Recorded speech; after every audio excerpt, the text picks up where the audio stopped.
以后呢，我们就想到几个问题。第一个问题就是它的年代问题，这是大家所最关心的，那么谈到年代问题呢，那我们必须要谈到一个非常重要的一个我们的参考依据，就是它的施采方法那么它这个彩头呢，我们看了非常明显，这个里边用的是胭脂红、柠檬黄还有玻璃白的蓝彩这一些东西呢，不仅仅我们过去讲过，尤其我在意趣说当中跟诸多的朋友讲过，我们珐琅彩当中使用这些材料，请大家千万不要忘记，粉彩借助于珐琅彩发展而来，所以它里面有很多的东西是继承发展了珐琅彩的绘彩技法和工艺。比如说我们中间的胭脂红这个呢很明显，这个胭脂红是珐琅彩当中的一种色彩。这个里边有我们讲蓝彩，我们叫蓝料彩，也是珐琅彩当中的一种色彩。我们看这里边的花朵，这个花朵也同样是珐琅彩当中的一个色彩，叫柠檬黄。那么这种色彩呢，我们之所以把它定成为粉彩，这里边非常重要的有一个东西，有一个标志性的东西在里边起了很大的作用。什么东西？玻璃白。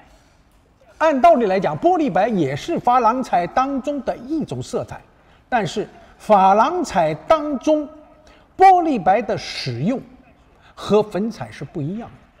粉彩是用玻璃白来打底，然后在上面再加色彩进行漂洗，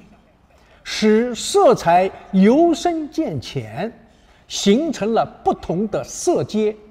使花卉、树叶和我们生活当中的植物更加的贴切。所以我们讲它这种东西用书法当中或者绘画当中来形容它的专业名词叫写意，或者叫写生或者叫写实所以呢，这个一点呢是玻璃白在当中起了作用。那么今天我为什么要把这件东西拎出来跟大家讲呢？这个里边有最典型的一个地方，这个请把镜头推给我，大家注意这个地方有一个花朵这个地方有一个花朵，这个颜色是什么？淡淡的粉色调。注意这个粉色调，这个粉色调是用玻璃白加了胭脂红以后调和成这种颜色的，就跟我们学画那个水粉画一样。水粉画当中有一种白叫太白，我们所有画过水粉画的人都懂。这个太白就类似于我们现在粉彩当中的玻璃白。如果这个色彩当中加了太白或者玻璃白以后，所有的颜色都不可能达到最纯的那种颜色。那么这种呢，就是玻璃白和太白所起到的作用。那么如此说来，很多人，那既然你这样弄的话，那这个颜色不是很怪怪吧？其实是不对的。它正是用于这种白，才使我们讲大红到粉红、淡红等等等等的红，形成了由深入浅这种色阶差形成了。而这种东西在我们自然生活当中所见到的花朵的颜色也是如此。所以粉彩的出现受到社会各阶层，从宫廷到平常的老百姓都特别的喜欢。那么这就是我要特别强调的，为什么它是粉彩，而且它的标志性的东西在哪个地方出现所形成的特点。还有我们注意中间的这个胭脂红其实它依然保留了极其原始的施彩方法，也就是说它多少还带有一点点五彩的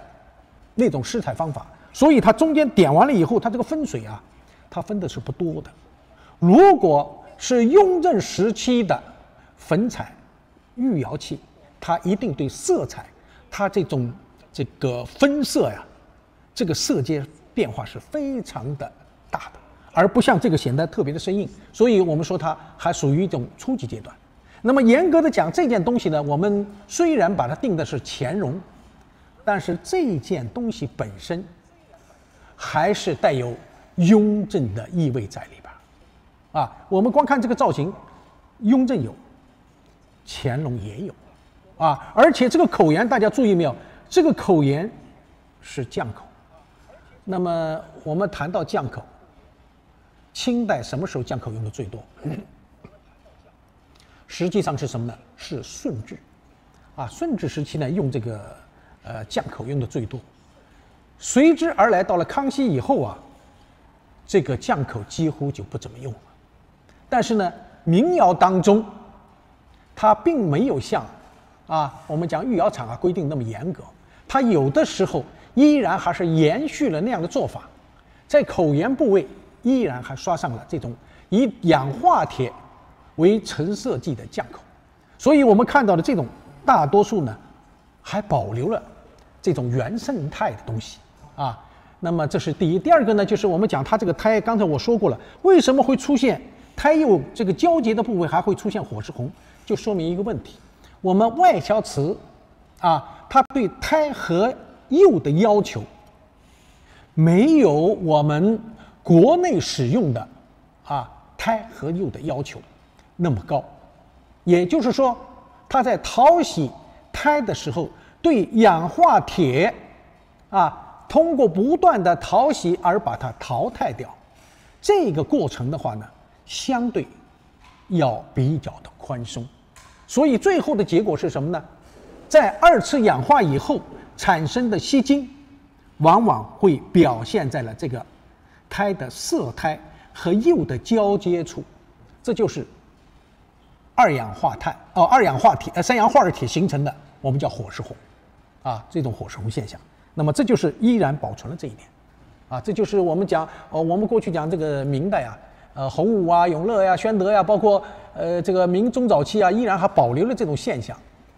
那么就是刚才我讲的，因为对胎釉的这个淘炼陈腐这个过程显然比清代要粗率很多，但是清代到了康熙以后呢，尤其是崇祯以后，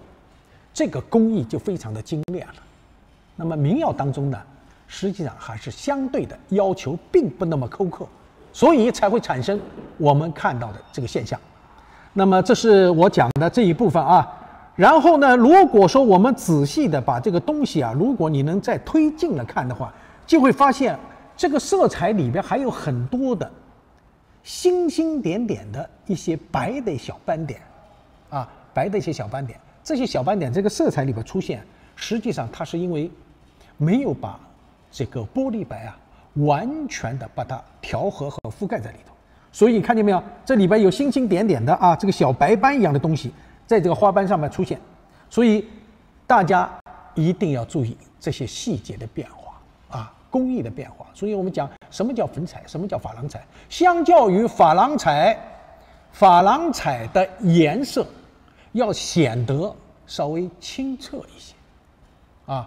那么粉彩呢，由于玻璃白它是乳浊的、不透明的，所以我们看到这上面的所有的色彩都不是那么晶莹剔透的感觉。唯有什么？大家注意唯有这个花朵里边有这个蓝料彩的这一部分，还显得有那么一点莹澈。那么告诉大家的问题在哪儿？说明这个蓝料彩它是珐琅彩是珐琅彩。所以我们讲粉彩当中依然延续了、继承了珐琅彩的很多施彩方法，但是呢，也同样在粉彩当中既用了五彩的装饰技法，比如说矾红，也用了珐琅彩的材料，比如说刚才我讲的蓝料，包括那个柠檬黄。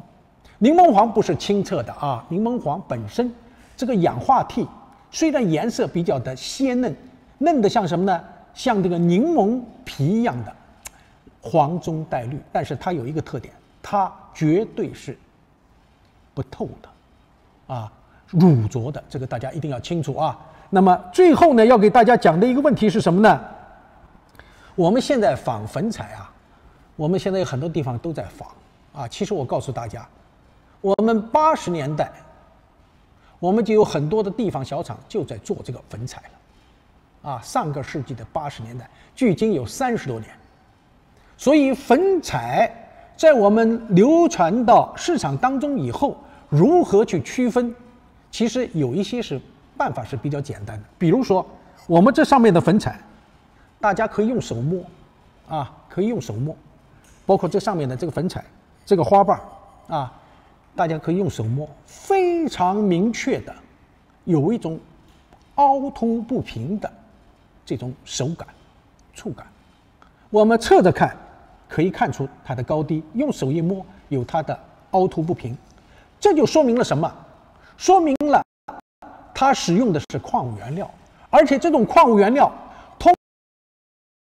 使它的厚度更加的比原有的材料要高，这是第一。第二个，它这种2种材料堆砌在上边以后，在炉里烘烤的时候，它的彩的表面在吸附的过程当中产生了张力。这种张力啊，它不能很好的平伏的服贴在这个纹饰的表面，而是高高的隆起。所以我们看到这种东西的时候，用手去一摸，就明显的感觉到它的这种凹凸不平的感觉啊。这个大家一定要记住，五彩当中没有这种现象，珐琅彩当中有，粉彩当中更明显。这就是我们在讲这件东西的时候，也告诉大家这个鉴定的方法，如何去区分。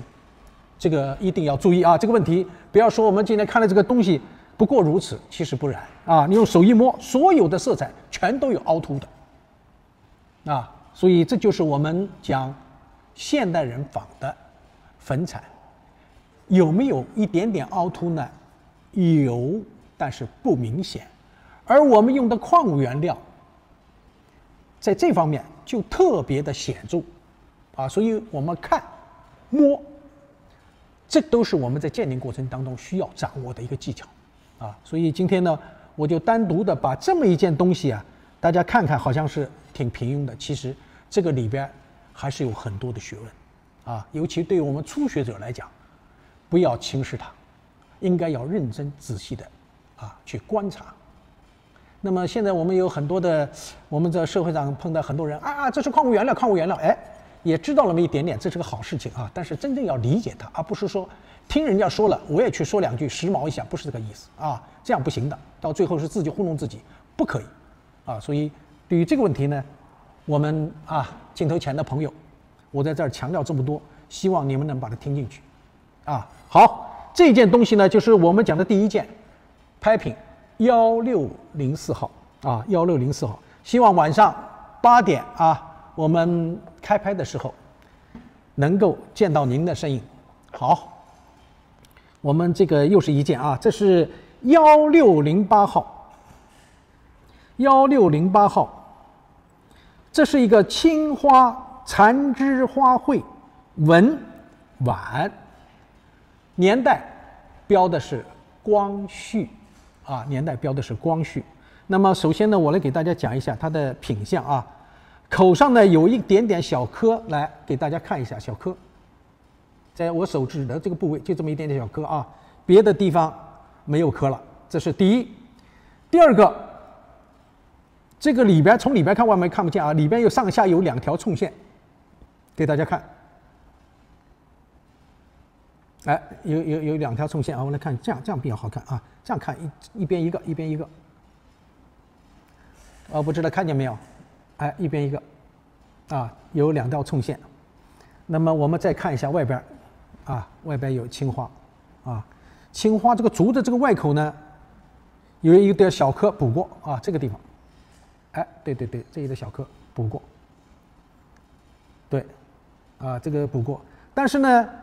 刚才我跟大家讲，这是清光绪，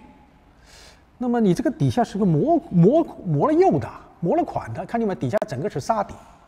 哎，你怎么可以说它是清光绪之作呢？好的，我来把这个东西啊，我来点出来给大家看一下啊。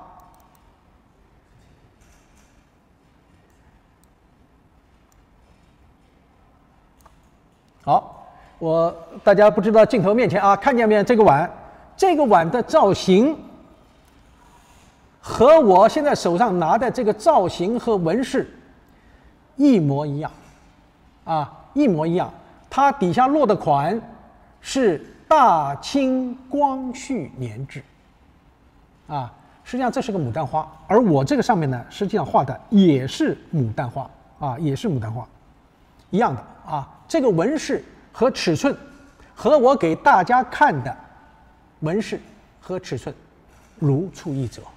啊。那么为什么会出现这个底下模款呢？那么这个就可能有一个问题啊，这是我要给大家讲的。大家都记得这个慈禧太后啊，曾经2次离开过紫禁城。第一次呢是1860年，英法联军攻入北京，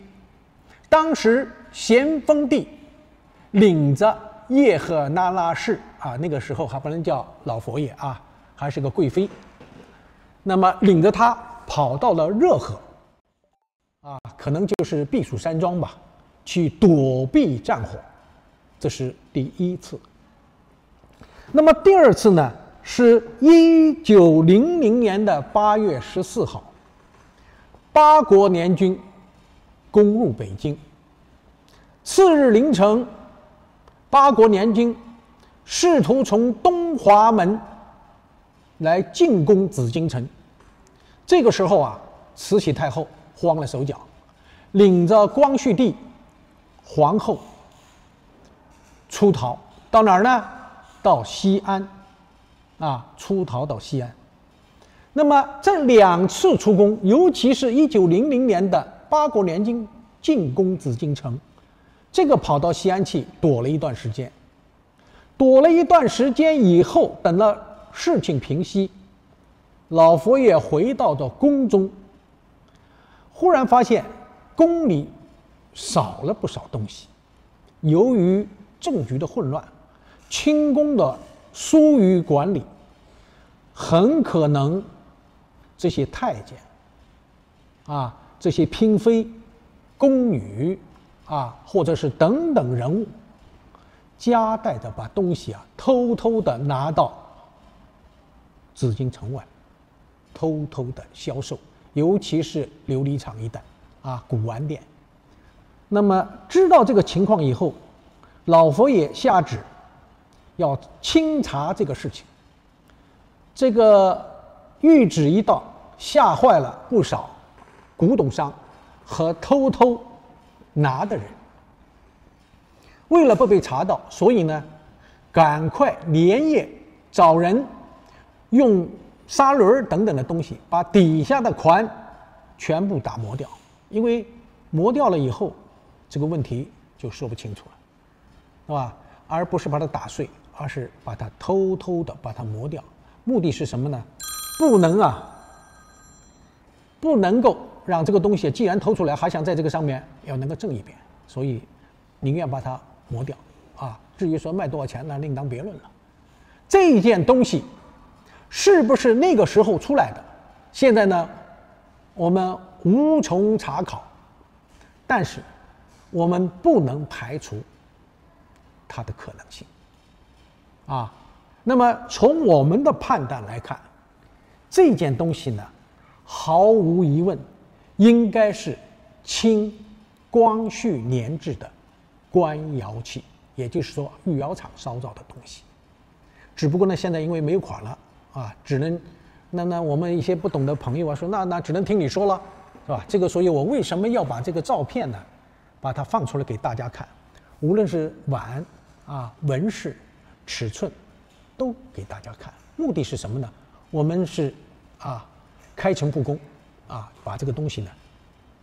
留给大家看啊，让镜头前的你对这个问题呢加以甄别啊。我们呢肯定是这个一言九鼎啊，这个东西不会错啊，应该是对每一个客人和朋友负责啊。那么还有一点呢，刚才我看了一下里边还有一点点窑灰啊，大家看一下，这个里边还有一点点的窑灰。这个也是我们既然是直播，我们一定要把这个东西给大家看啊，给大家看。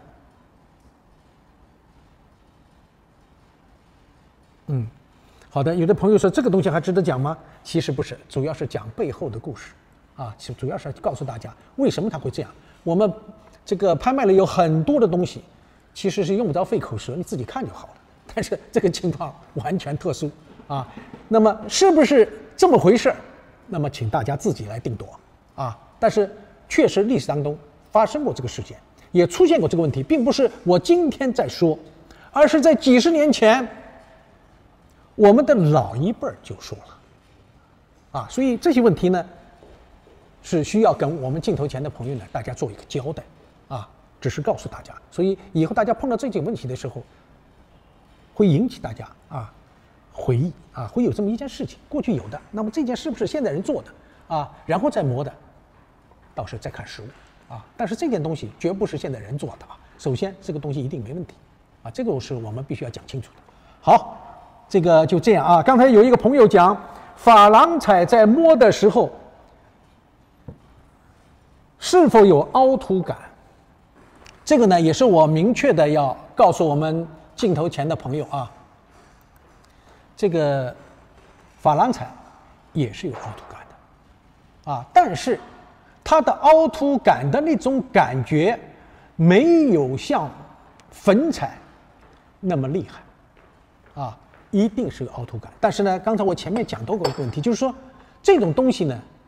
珐琅彩相对的比较莹澈，就是相对来讲呢，多少有点透明度或者半透明，而粉彩所施的这个玻璃白本身就是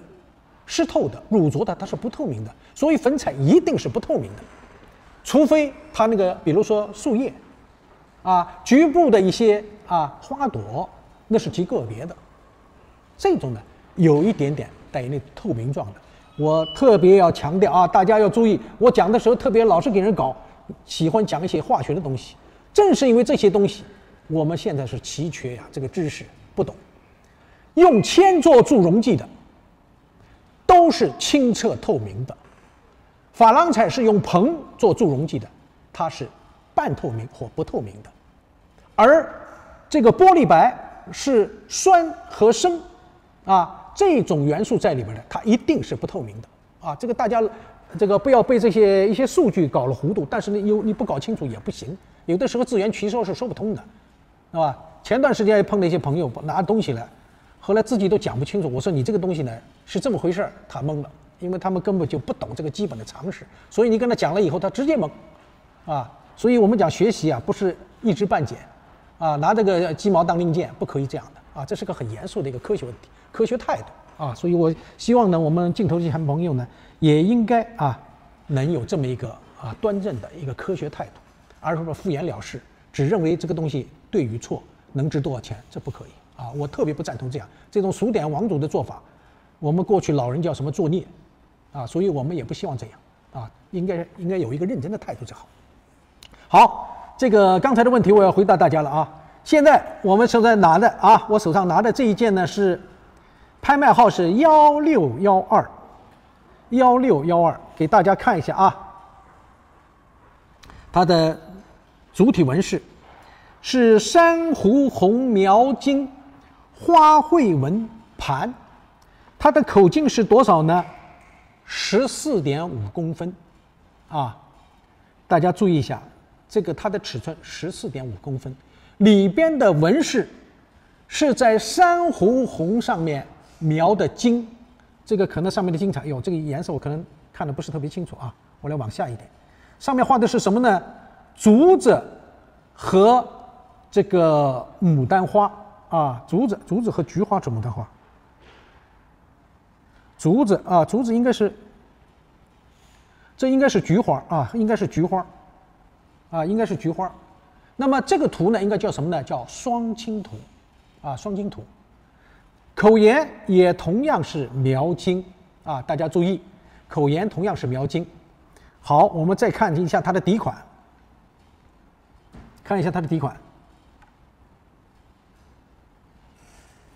这个是用的双圈，里边横着写的6字3行江西瓷业公司那么江西瓷业公司呢，它成立于宣统2年，也就是1910年，它是一个官商合办的一个机构。那么当年筹资呢要40万，但是很可惜，只筹措到20万银两，就开办了这么一个这个江西瓷业公司。这个瓷业公司呢，它既是一个搞经营、搞生产的机构，但同时它也是一个新型的培养新人才的基地。而且呢，这个公司还吸收引进了国外的一些专业技术来培养新时代的制陶的新的工匠。这一点上呢，很显然和我们过去传统的那些做法呢，已经进了一大步。或者说从这个时候，或者说从洋务运动开始我们把它作为洋为中用的一个典范把海外的一些先进的东西引进来。这样的话，既节约成本，又提高效率，而且呢，这个规范化、节约化这个都是在江西瓷业公司和后来同时代的还有其他一些公司都采纳了这种做法，应该说还是比较先进的还是比较先进的。那么这个公司呢，成立以后呢，它也是生产了不少从造型到纹饰都比较精细的一些作品，而且它这个作品呢，成为这个时代的一个代表作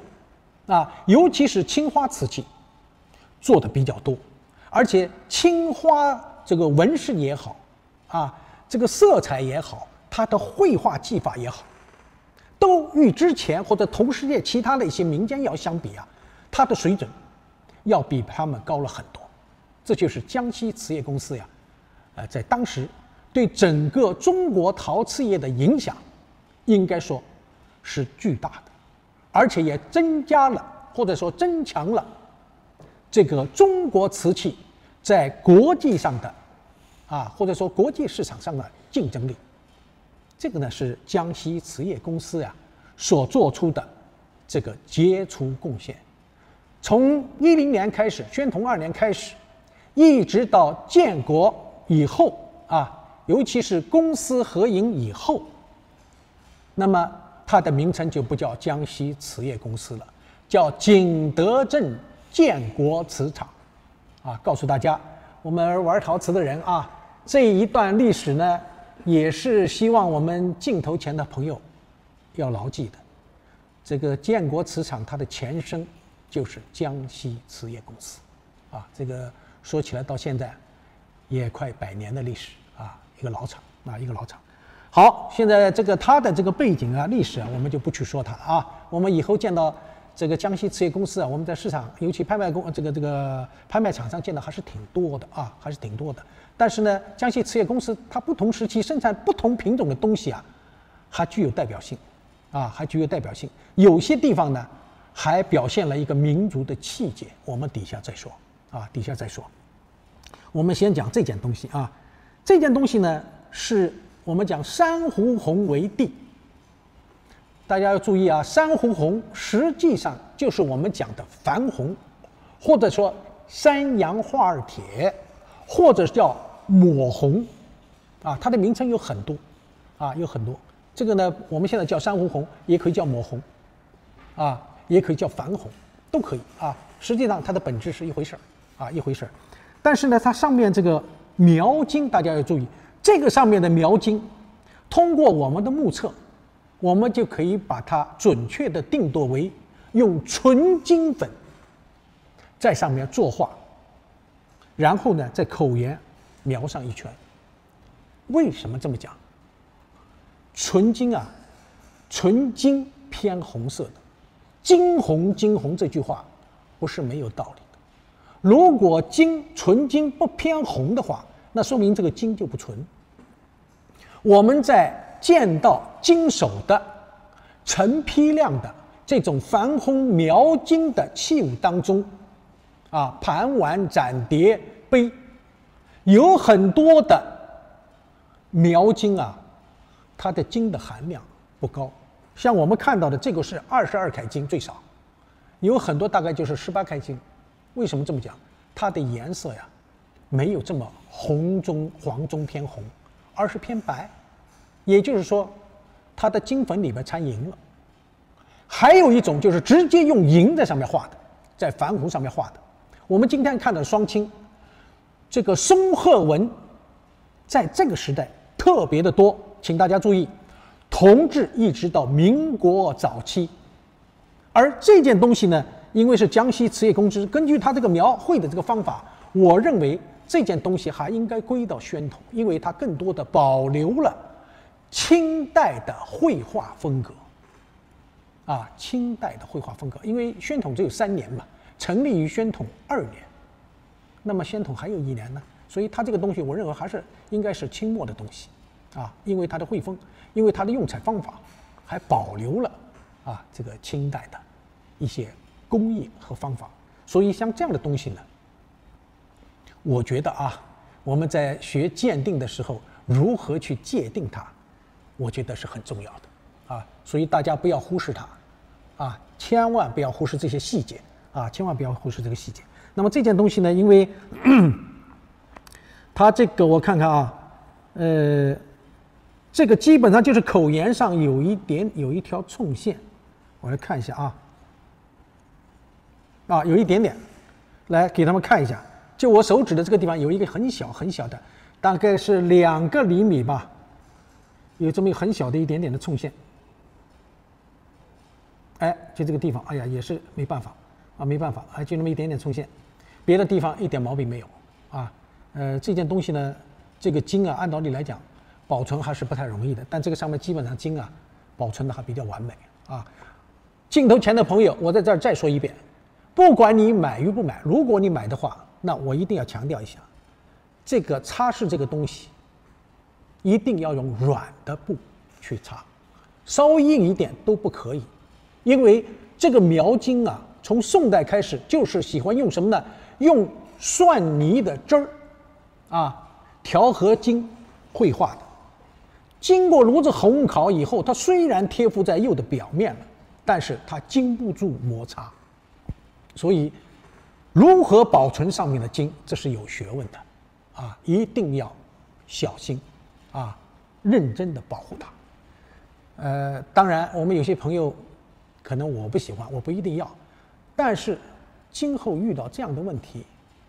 我们做一个尝试去了解，我想也未尝不可好，这个我又讲到这儿这件东西这是江西瓷业公司的。好，我再来一件再来一件，请大家注意一下，这是拍卖号1613，刚才是1612，这是1613，青花蚕石图盘，在上面用青花勾勒了肥肥胖胖的蚕，以及被蚕所咬食的桑叶。这个呢，这个描绘这个图案应该说描绘的还是比较精细的。这个上面居然用这个桑叶就是用古蓝的颜色深与浅来表现树叶的阳和阴、正和反。这是我们当时的工匠在设计的过程当中他是费了一番脑筋的，因为我们都知道中国画一般来说是没有阴阳相悖的，我们只有通过颜色深与浅来表示，而且没有色阶，所以在表现这个整体图案的时候，这个上面的青花如何去表现难度非常大。尽管我们讲康熙五彩青花分五色，我们康熙的工匠已经想到了这一点，但是呢难度还确实比较大而且尤其在这个深与浅的这个树叶上面，还要把上面的叶脉全部把它勾勒出来，还要清晰的呈现在每一个人的面前，的确不容易所以当时这个工匠的绘画技法应该说是精湛的好，我们再看它的背面，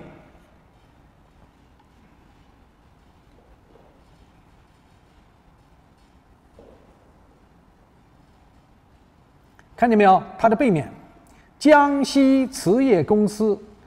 6至3行楷书款。我再把这个给大家拿过来看一下啊，大家可以比较一下这2件。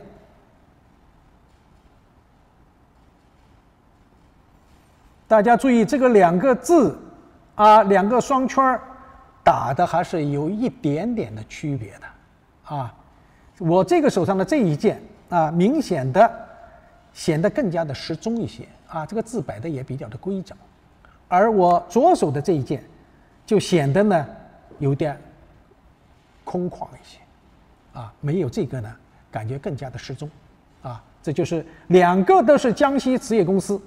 但是呢就说明了一个什么问题？说明了这2件作品的年代有早晚啊。我们现在看的底啊，刚才我给大家看了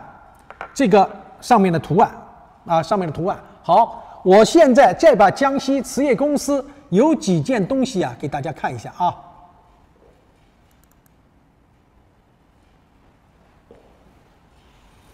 这是一个江西瓷业公司上面带款的啊，题诗的，上面写的什么呢？五洲纵横蚕食青，寻来真方求是所望，与志士之奋心。那么这句实际上这个也不算诗了，它前面写的倒还挺顺啊，我们叫七绝吧，五洲纵横蚕食青，到后边就不对了啊，后边这个就不是诗了，有点不押韵。寻来真方求是所望，与志士之奋心。好，再给大家看一个啊。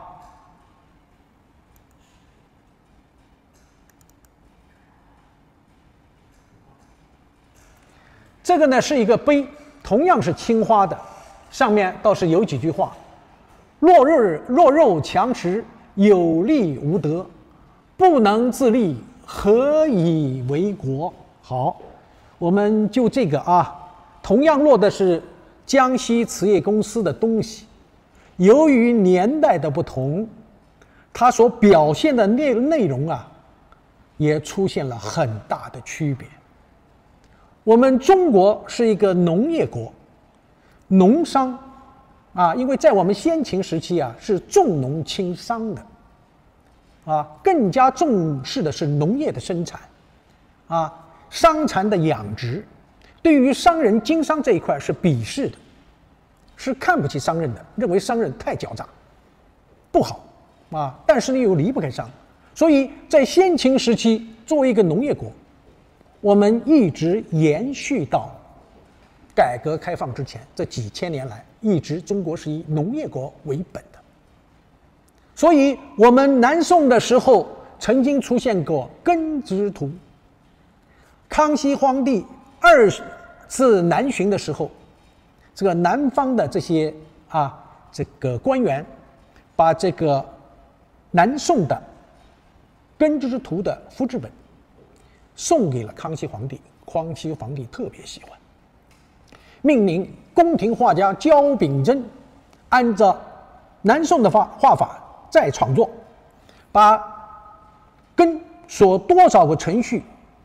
养蚕多少个工序全部把它画下来。目的是什么？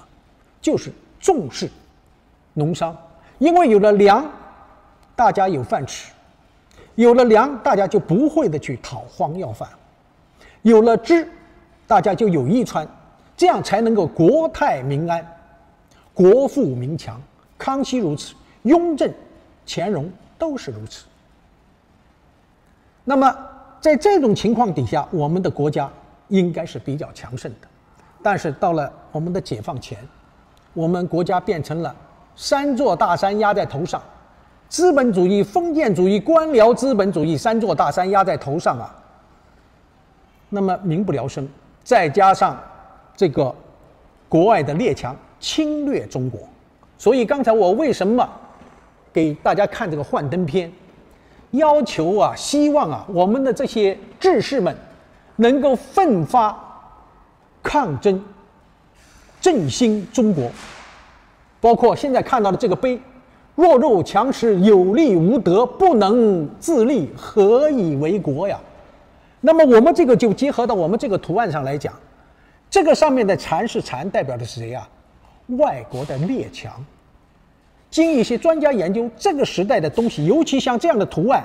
主要是在抗战时期的一些作品。而我们看到这个耳杯上面是什么呢？青花画的2只虎，老虎，啊，都是代表了列强在吞噬、侵蚀我们的国家。这个牌上面他没有提这些诗，也没有号召我们的这些志士们能够奋进，但是他这个语无深处啊，我们要听惊雷。这个图案实际上也是用这种图案去宣传、去号召，希望我们的国民们能够振奋起来，抗敌救国，匹夫有责。所以这一件东西啊，我们光知道，哎呀，这是这跟我们中国农业国农商有关啊，这个商嘛是养蚕嘛，对不对？这个农业嘛种庄稼，这个是我们的国之之本啊。其实不对，告诉大家，我们不要忘记历史啊，忘记历史就意味着背叛，这个就是我们历史所留下来的。我们看到这个图案，就想起了日本人侵略中国，屠杀中国老百姓，这是一个我们值得纪念的一件非常有意义的作品。所以我们在市场当中的确看到有不少这样的作品。如果我们作为一个藏家一个学者，一个研究者，这一段历史通过这个图案，我们一定要牢记住，他们的出现与我们特定的历史背景有直接的关系。我们不忘初心，牢记使命这句话，也和我们这些东西息息相关。所以刚才我讲，不要以为它是江西瓷业公司呀，但是它在这些方面和其他的民谣相比，它还是有一些民族的气节，这是我们中华民族的精髓。我希望我们镜头前的朋友要注意这些问题不要因为说这个东西不就画了一个很普通嘛，是吧？就画了一个蝉嘛。其实它里边有强大的历史的信息，需要我们每一个人去了解。看到它就应该知道它背后的历史，牢记它就是牢记这一段历史。好，我把这个也讲了。那么这一件东西呢，也是口沿有一点点小冲线，我找给大家看。来，在这儿，来给我一个近镜头。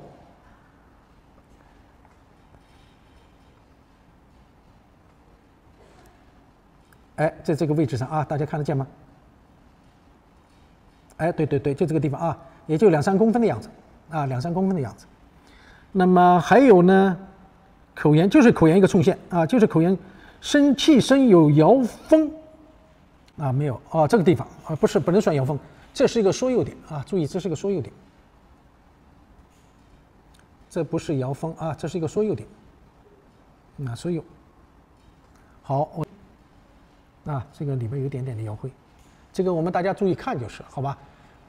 有很多东西如果不了解的话呢，我们到时候可以看那个小黄车里边去寻找它的品相这件东西呢基本上就是这么一个情况，好吧。好，我们再来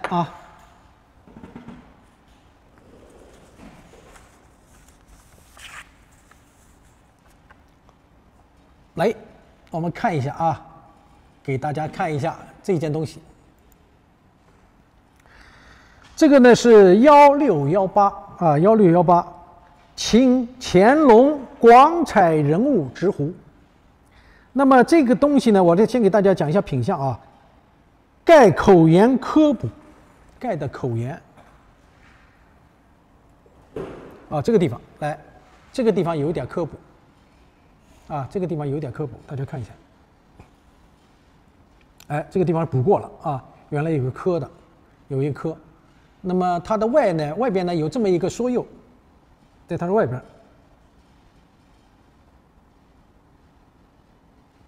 就这么一个说右我来再看一下其他有什么没有。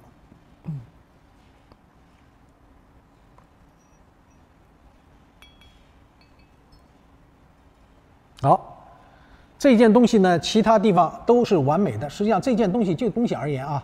实事求是讲，这是一个比较完美的一件一把茶壶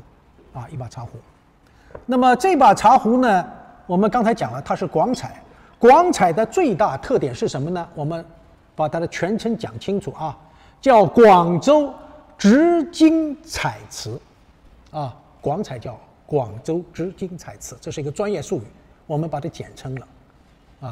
这个广彩呢，它的最大特点是什么呢？我们要记住有几个非常重要的问题。第一，它喜欢用金。我们看这件东西，就是非常典型的一把描金的一把壶这是广彩当中使用频率最高的。那么目的是什么呢？是想这件东西本身能够更加的金碧辉煌因为我们讲广彩呢，它主要是对外销的，所以呢，对于外国人来讲，这种金碧辉煌金光灿灿，外国人来讲他们是非常喜欢的。所以这种色彩的使用，显然和我们江西景德镇所使用的色彩是大相庭径的，是不太一样的。我们景德镇这个不管官窑民窑，更追求的是什么？文人的雅虽然有些民窑画的比较粗俗一点，但是它也没有装扮成这样所以对象不同，所使用和装饰的技法它是截然不同的。这个呢，也是我们这个镜头前朋友大家要首先有这么一个主导的概念。第二个就是对上面的色彩的使用我们不一定大家都清楚的不一定大家都清楚。比如说我们看到这个人物了没有？这个人物这种蓝色调，我们很多人讲这个东西蓝料彩，或者是说青花这一类的东西，但是告诉你，它的名称不叫这个，它叫水青这个我们镜头前如果广州朋友的话，可能他们对这种色彩可能会知道的更多一些这个叫水青它的颜色呢近乎于青花的颜色，这就是我们要学的东西。第二个呢就是西红，所谓西红就是胭脂红胭脂红来我们看看这个人物身上的这个裙摆它就是属于西红它是这个和我们的胭脂红颜色最大不同是什么？我们广彩用的这个胭脂红它是用水来调制的，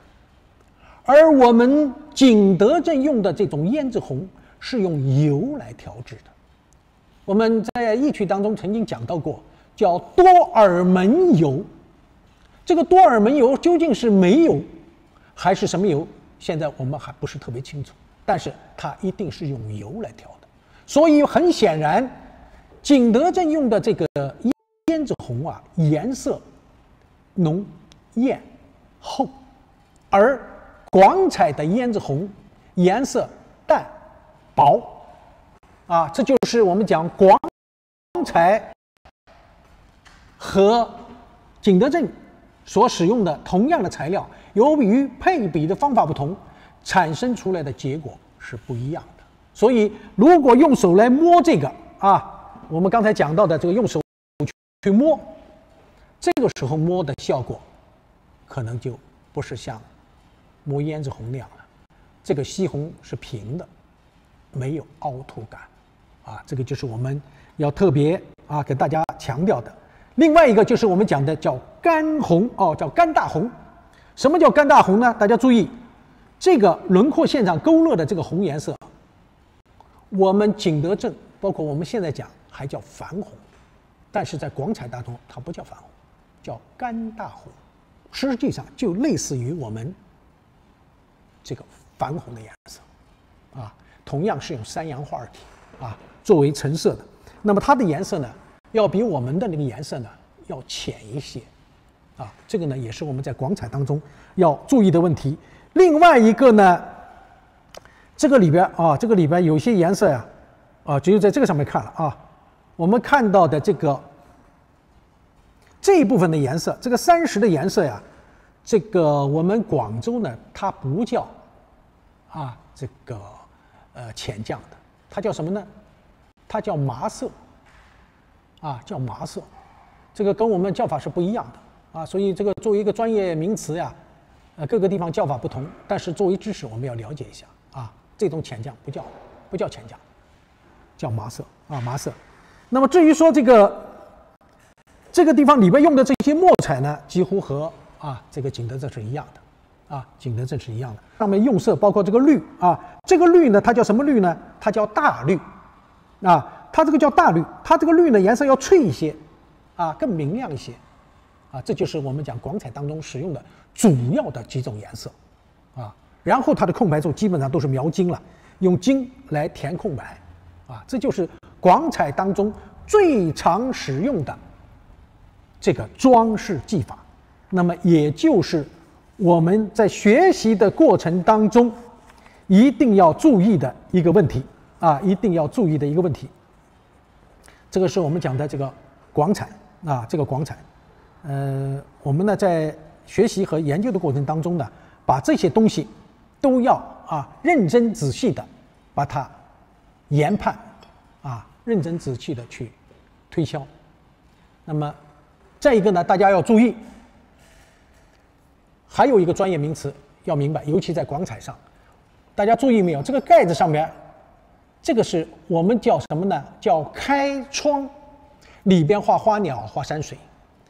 广彩当中不叫开窗，叫什么呢？叫开方。这个完全和我们这个都叫法不一样的这个呢，我们也作为一个专业知识吧，去了解一下。包括底下你看没有？这个我们叫开窗或者开光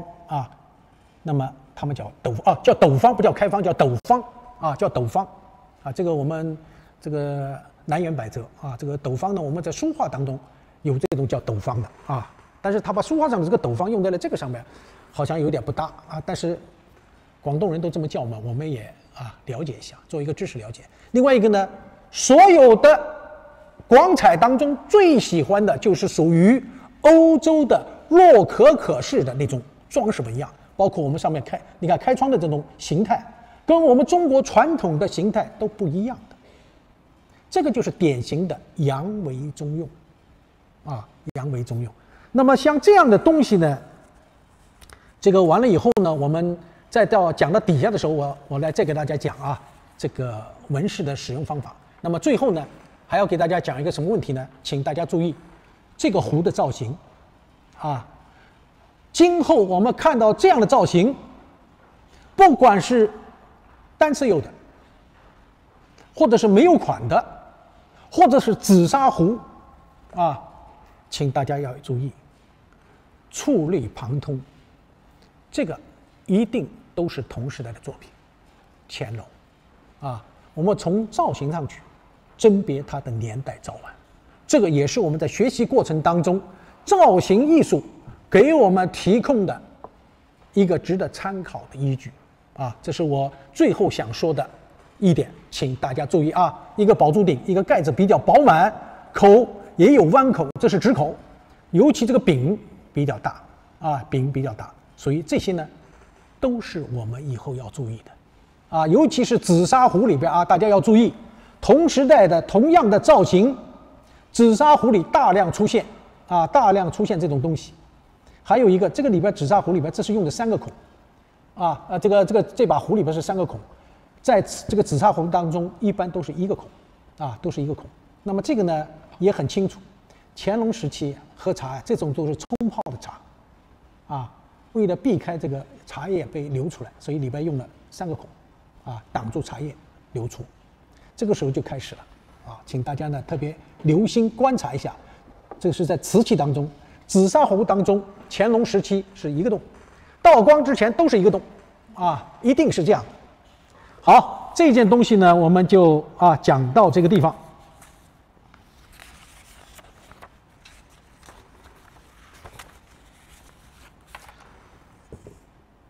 下面是1625，来给一个镜头。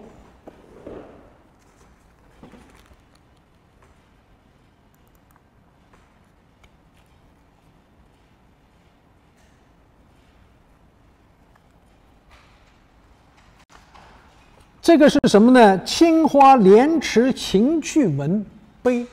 啊，这个的确是一个碑，上面画的是个青花啊，青花荷塘，和我现在给大家看到的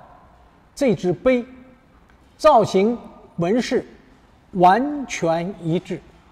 啊，完全一致。然后呢，再给大家看一下底款，我也给大家看一下内件的底款。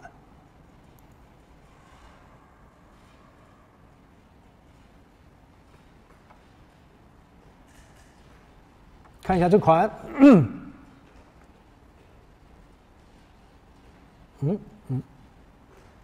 对，清楚了吧？啊，清楚了。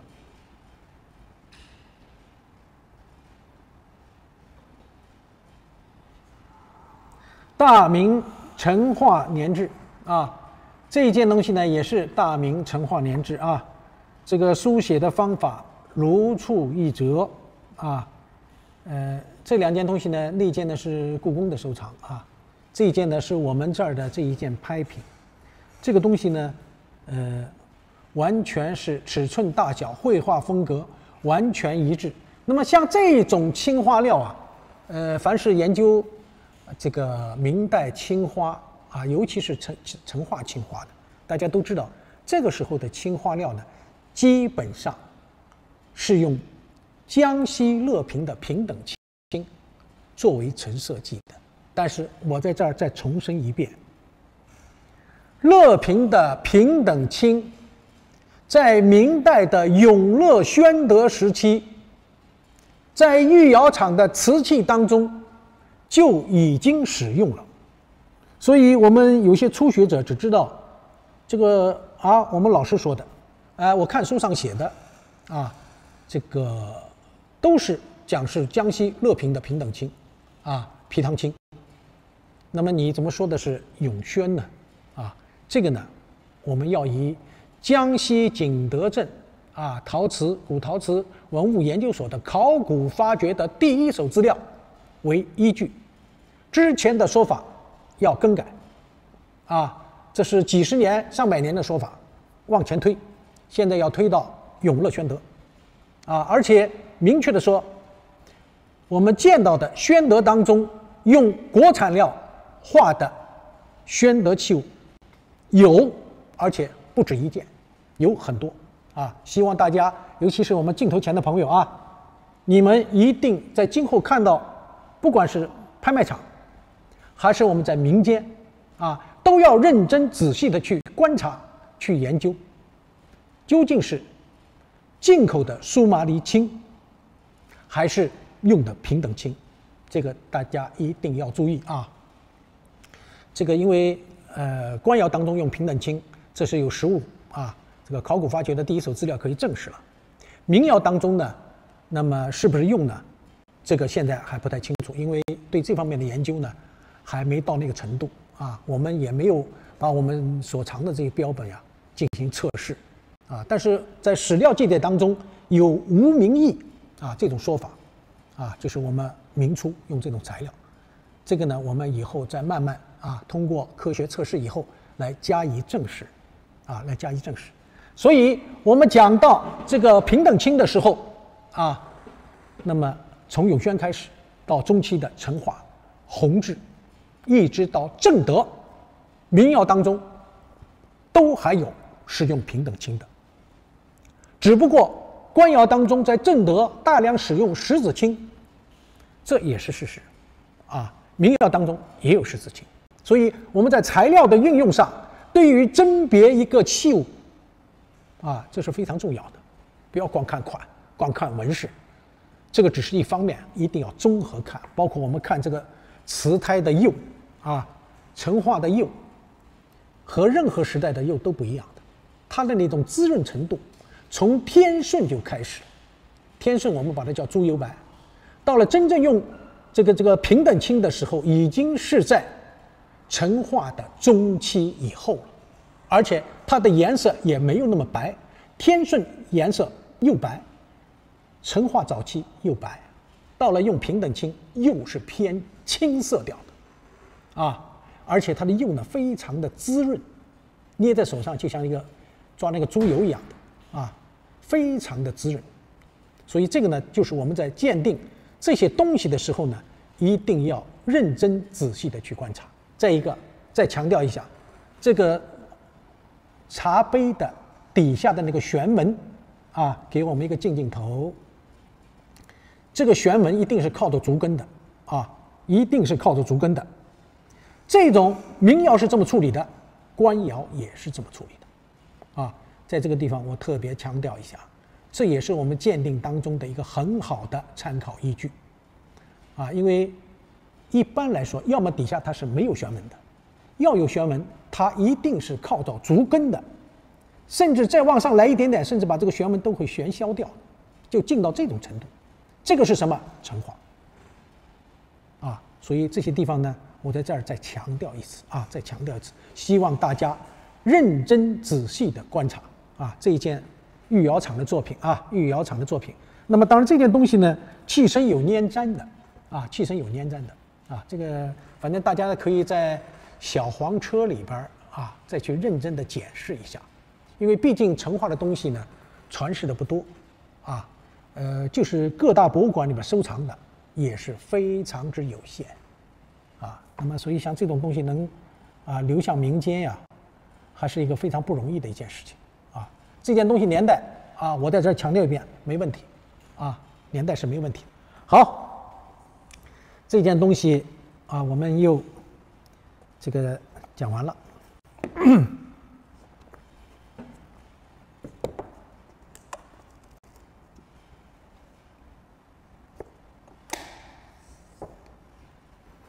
来，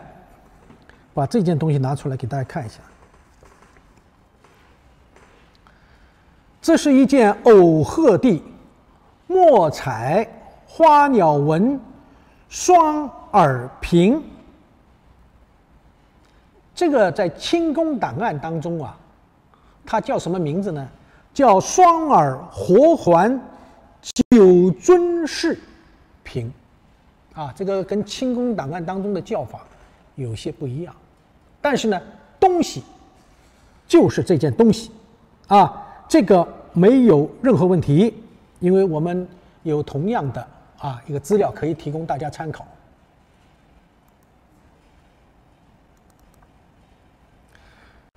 我们这儿给大家看到的这个造型纹饰如出一辙的。这个高呢，这个给大家看的幻灯片，这个高呢是19公分，啊，19公分。那么我们现在手上给大家看的这件拍品呢，多少公分呢？11.1公分，啊，11.1公分。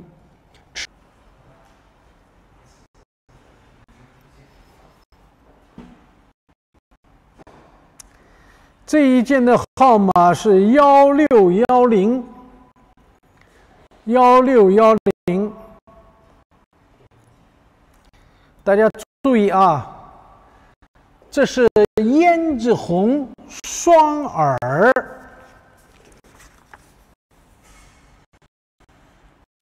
双耳盖冠啊，胭脂红的啊。这个首先要注意一下啊，这个胭脂红啊，在民国时期的胭脂红和我们之前的胭脂红的颜色呀，明显不一样。这个时候的胭脂红颜色呢，往往比较的淡，啊，这个不像前面的红啊，有点暗红色调，它不是，往往比较淡，所以显得特别的鲜嫩。这是民国时期的特点，而且它的彩呢也比较薄。那么现在我们看到的呢，你看钮描金，两个耳描金啊。那么我们再看一下，这个口沿有点小飞皮儿。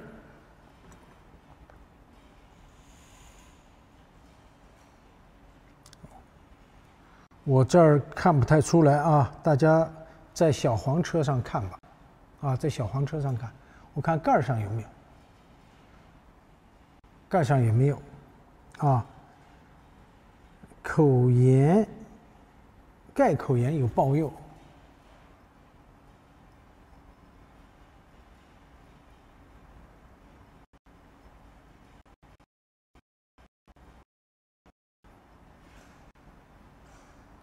只有这么一点点啊，大家注意一下，我手指的这么一点点，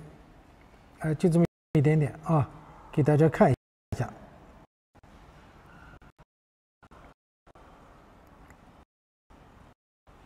好，来给我一个近景。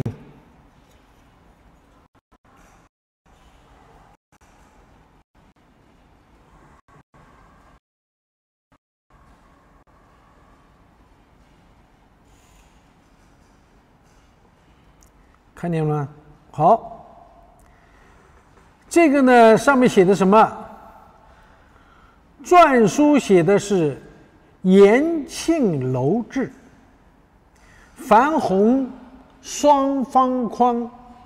，4字2行啊，繁红款啊，它是篆书的啊，篆书的。我现在讲的是什么？就是讲的这个延庆楼。延庆楼呢是北洋军阀曹锟啊，因为曹锟呢曾经当过第5任的这个中华民国大总统啊，这个他呢当了这个大总统以后啊，自己也曾经烧过一些瓷器，但品种不多见，传世也不多啊。那么做的东西呢，相较于这个汪精卫的双灶楼，那个呢要水平高了很多啊，高了很多。那么我们中国文物总店呢，以前有一件红釉的一个观音瓶，那个观音瓶的造型是很漂亮底下用的什么款呢？底下用的是青花款因为它那个釉呢比较的莹润，色泽比较的艳丽，底下用青花双方框，也是用篆书写的延庆楼志。那么所以大家要注意我们这个早期有一批官僚、军阀，包括像这种洪显包括这个我们曹锟当大总统，都曾经烧过这么一批东西。而延庆楼是什么呢？延庆楼是当年曹锟自己在中南海居住的那个地方，延庆楼，所以他用延庆楼的名字来烧的。那么我们故宫有一件我们讲300件，它是1000件，一个大的百花不落地，然后开光的一个大瓶，这个上面开花人物开光人物，底下也是用这个矾红彩双方框写的是延庆楼志它不是写在底下了它写在口里边，瓶口里边写了4个字延庆楼志这个呢比较特殊这个相较于红线连制的东西呢包括居仁堂双灶楼这个延庆楼的东西还是比较少见的我们在历次的拍卖当中偶尔曾经见到这些东西，但是有一条，这些东西尤其是红显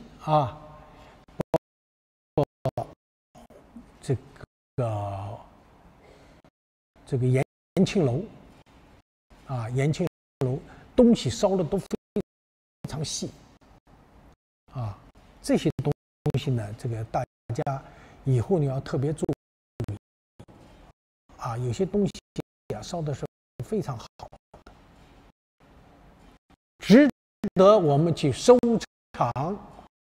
值得我们去研究。这个呢是我觉得这个我镜头前不管你在哪里将来如果有机会